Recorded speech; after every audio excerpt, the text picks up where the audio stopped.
This is Land of Havilah, Leviticus 15, which from start to finish is Yahweh's law governing bodily discharges. Verse 1.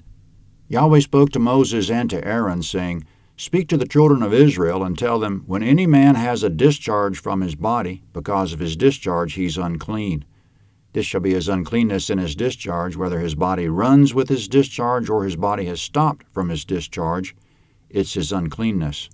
Every bed whereon he who has the discharge lies shall be unclean, and everything he sits on shall be unclean. Comment in verses 2 to 4, any type of discharge is unclean. The person with it is unclean, and anything he lies or sits on is unclean. Coming up, whoever touches that person, his bed, or his seat must bathe and be unclean until evening. Verse 5. Whoever touches his bed shall wash his clothes and bathe himself in water and be unclean until the evening. He who sits on anything whereon the man who has the discharge sat shall wash his clothes and bathe himself in water and be unclean until the evening. He who touches the body of him who has the discharge shall wash his clothes and bathe himself in water and be unclean until the evening. Comment also concerning any person who has a discharge, verse 8. If he who has the discharge spits on him who's unclean, then he shall wash his clothes and bathe himself in water and be unclean until the evening. Whatever saddle he who has the discharge rides on shall be unclean. Whoever touches anything that was under him shall be unclean until the evening. He who carries those things shall wash his clothes and bathe himself in water and be unclean until the evening. Whoever he who has the discharge touches without having rinsed his hands in water, he shall wash his clothes and bathe himself in water and be unclean until the evening. Comment, this passage, especially in verse 11 we just read, is very impressive that Yahweh was quite aware of the vectoring of infectious disease. He knew a discharge could be infectious, and even more impressive, he followed the vector out a very long way, that someone coming in contact with the discharge should wash his hands, and if he couldn't do that immediately, his hands would contaminate his clothing and entire body, such that he should bathe his entire body and wash his clothes.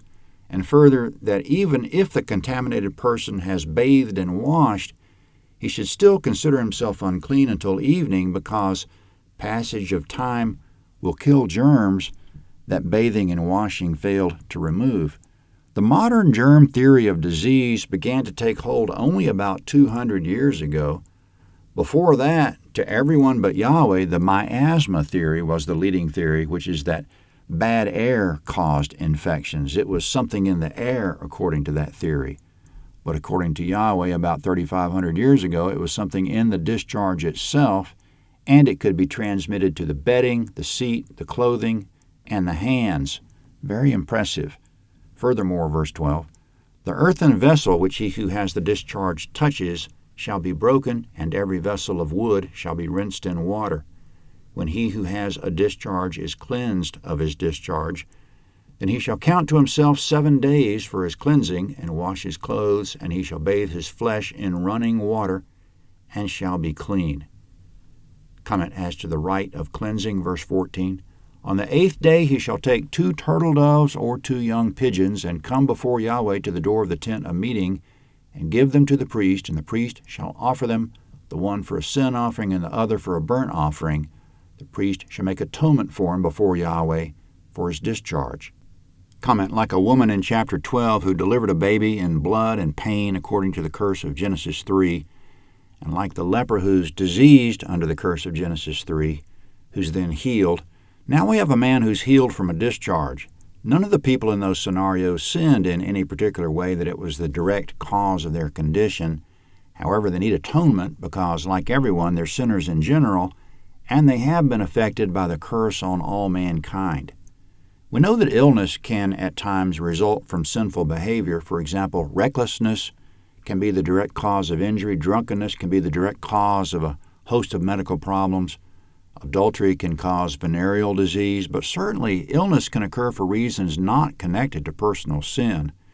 Jesus' disciples saw a blind man and asked Jesus the reason. Was it that he sinned or his parents that he was blind? It had to be one or the other, they reasoned, but Jesus said, quote, neither did this man sin nor his parents, end quote.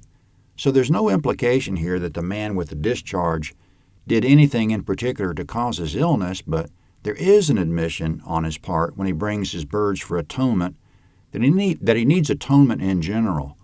Let's notice that Yahweh didn't require atonement as a condition of healing, as in, if you bring me 2 birds, I might heal you.